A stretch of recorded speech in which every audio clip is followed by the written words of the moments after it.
Mahkamah Syariah UMNO akan minta JAKIM kaji cadangan pinda perlembagaan. UMNO akan minta semua pihak berkaitan untuk meneliti cadangan meminda perlembagaan persekutuan bagi memperkasa undang-undang syariah. Timbalan Presiden Muhammad Hassan berkata ia termasuk jabat JAKIM dan Jabatan Perdana Menteri Halal Agama. Namun Muhammad menyangkal dakwaan bahawa keputusan Mahkamah Konstitusi membatalkan 16 peruntukan sebagai memperkecilkan Islam maupun undang-undang syariah. Tentang cadangan pindaan perlembagaan, nanti kita minta JAKIM dan Menteri Agama, pihak-pihak berkaitan sama ada keperluan atau tidak. Apa orang kata, tugas JAKIM dan juga tugas Menteri Agama, saya kata tak ada keperluan pun nak ubah perlembagaan tersebut. Tak ada keperluan. Kenapa tak ada keperluan? Sebab sejak penubuhan perlembagaan tersebut, kita telah bersetuju bidang kuasa federal dan juga kita bersetuju dengan bidang kuasa negeri. Dan dalam persetujuan tersebut, dia bukan setakat dipersetujui oleh persekutuan, tapi juga dipersetujui oleh negeri-negeri. Kerana itulah bidang kuasa syariah Islam di bawah negeri-negeri. Itu saja. So, persetujuan itu telah dicapai dan telah dilakukan for the past 60 years.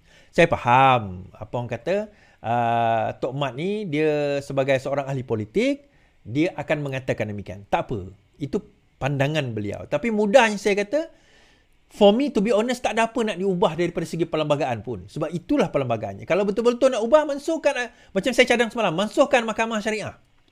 Masukkan undang-undang syariah, letak semua di bawah di bawah persekutuan.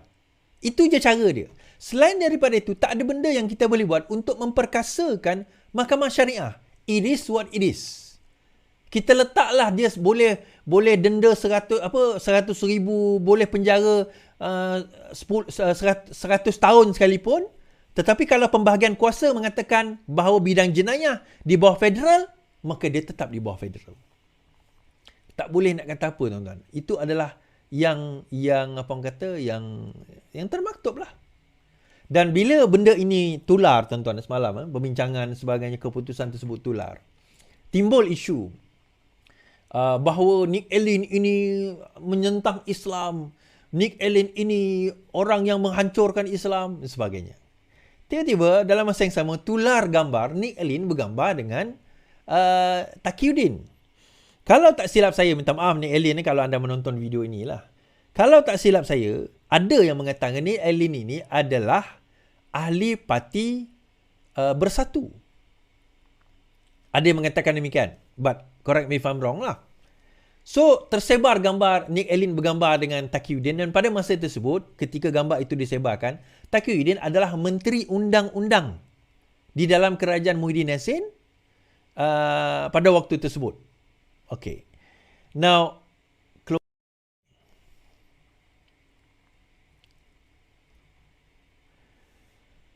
tak matang tular gambar Nick Allen, Taqiyuddin, kata pemimpin PAS. Awang Hashim berkata, okey. Seorang pemimpin PAS menyifatkan tindakan menularkan gambar Setiausaha Agung Parti itu Taqiyuddin dengan peguam Nick Allen Nuzurina sebagai tidak matang. Ahli Jawatan Kuasa PAS pusat berkata, tiada masalah mana-mana pemimpin parti bergambar dan berkawan dengan sesiapa saja walaupun berlainan ideologi. Siti Kasim pun kenalan dia. Bergambar itu perkara biasa. Tapi daripada segi undang-undang, kita tak betul, kalau tak betul, kita akan tentang dan lawan. Macam dalam parlimen kita gaduh, tapi bila di luar boleh makan bersama dan bergambar sekali. Betul. Saya sangat setuju dengan kenyataan ini. Saya sangat setuju dengan kenyataan Awang Hashim ini. Tak matang. Tapi tuan-tuan, yang paling banyak main isu gambar ini adalah daripada geng Perikatan Nasional. Mereka banyak main isu-isu gambar ni. Dia akan ambil gambar Anwar Ibrahim dengan seseorang yang dia orang tak anti-Islam dan sebagainya, atau sewaktu dengannya, dia akan tularkan. Tengok, lihatlah, Anwar liberal, Anwar liberal. Padahal yang mungkin liberal Minah atau Mamat tu. Bila dia bergambar dengan Anwar Ibrahim, tiba-tiba dia pula dituduh liberal. Tapi dalam hal ini, boleh pula dia kata, oh tak matang kita nak sediakan gambar. Okay, kenapa tiba-tiba dia orang gabra, tuan-tuan? Dia gabra sebab rupanya kes Nick Allen ini dibawa pada tahun 2022. Pada bulan 5 2022, setelah berjaya kes Iki Putra pada tahun 2021. Pada tahun 2021, untuk makluman tuan-tuan dan puan-puan, Iki Putra berjaya membatalkan seksyen, saya tengok berapa, berkenaan dengan liwat bagi Mahkamah Syariah Selangor. Pada masa itu, PAS tidak berbunyi, PAS tidak demo, PAS tidak pun menyatakan Islam terancam. Tak ada kenyataan langsung daripada PAS. Sedangkan 2021, Menteri Undang-Undangnya adalah Taqiyuddin. Pada tahun 2021, Iki Putra memohon supaya Mahkamah Persekutuan menyatakan seksyen liwat di dalam Kanun Jenayah Syariah Selangor sebagai tidak sah dan Mahkamah Persekutuan mengatakan betul ia tidak sah. Kenapa Iki Putra memohon demikian? Kalau tak silap saya, Iki Putra dituduh meliwat. Okay?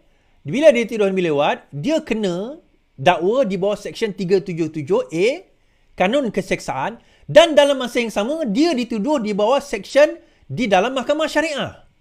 Jadi dia mengatakan bahawa takkan dia kena dua seksyen. Ini pun dia akan kena, ini pun dia akan kena kalau dia dapati bersalah. Maka dia memohon supaya Mahkamah Syariah itu dibatalkan dan Mahkamah Persekutuan bersetuju. So akhirnya dia tetap didakwa di bawah seksyen 377A Kanun Keseksaan. Tetap didakwa. Cuma Mahkamah Syariah dia tak kena dakwa. Kalau tak 2 kali kena. Tuan-tuan, saya nak cerita satu benda pasal liwat ni kan. Tuan-tuan jangan ingat seksyen 377A itu hanya untuk lelaki meliwat lelaki. Jangan ingat itu. Dia juga termaktub boleh kena untuk lelaki meliwat perempuan. Termasuk suami dan isteri. Itu pun boleh kena sebab di dalam seksyen itu dia tak kata bahawa lelaki dengan lelaki. Dia kata seks luar tabi'i. Against the natural nature. Sexual against the natural nature. Dia tak sebut pun jantina. Tapi kita tahulah kalau penetrasi ni lelaki lah. Tetapi lelaki penetrasi lelaki. Lelaki penetrasi wanita pun boleh. Kenapa bangkitkan isu ni? Sebab pada tahun 2011 seorang bekas Dewan Ulama PAS Negeri Perlis didakwa meliwat isterinya. Pernah didakwa meliwat isterinya. Pada tahun 2011. Okay? Dan kes ini kes lama. Tetapi saya nak tunjukkan bahawa daripada segi liwat, tak semestinya lelaki liwat lelaki. Lelaki liwat perempuan pun dikira meliwat dan boleh jatuh di bawah seksyen yang sama. Kan? So, kalau kita tengok ke dalam kes Iki Putra, kalau dia kena, dia akan kena 2 seksyen. Dua hukuman. Di bawah Persekutuan satu, di bawah Kelantan satu. Di bawah Syariah satu. Sebab itu ada apa orang kata, siapa nama? Bukan Peja. Siapa nama dia? Yang Kelantan punya bersatu tu. Dia kata apa? Inilah dia kaum Lut yang suka supaya apa orang kata seksyen berkenaan dengan liwat itu dimansuhkan. Saya kata kaum Lut video kabur Sheraton tu yang suka seksyen 3 tahun tu. Sebab dia tahu seksyen untuk kanun keseksaan 20 tahun baik. Kenapa penyokong Kelantan Syariah Kelantan ni nak sangat 3 tahun tu? Adakah kamu suka meliwat? Sebab kanun keseksaan 20 tahun tuan-tuan. Kalau penjara 20 kali sebatan. Kalau Kelantan 3 tahun RM5,000. 6 kali sebatan je. Tu pun sebatan syariah. Sebatan syariah dia macam ni. Tak boleh angkat ketiak. Dia kena macam ni. Sebatan penjara, sebatan civil dia macam ni. Dia punya angkat tu 2 kali longkang bai.